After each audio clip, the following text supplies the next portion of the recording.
Hazrat Zayd bin Arqam radiyallahu anhu says, I was accompanying my uncle.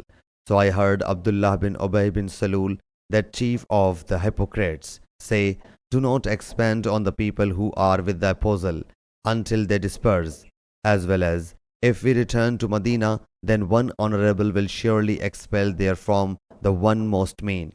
So I reported it to my uncle, and he narrated it to Allah's apostle sallallahu alaihi wasallam.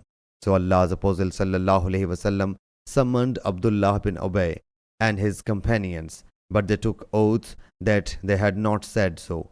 Whereupon Allah's apostle sallallahu alaihi wasallam declared them true and me a liar, which gave me such a severe shock as I have never ever felt before. So I retired only to my house. Then Allah Jalla Jalaluhu revealed the chapter Hypocrites.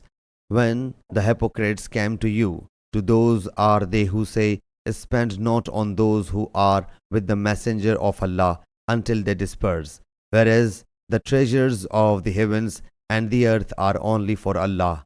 But the hypocrite understand not. They say, if we return to Medina, the one most honorable will surely expel therefrom the one most mean.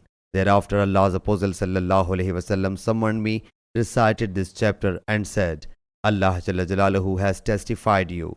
Sahih Bukhari Hadith number 4901.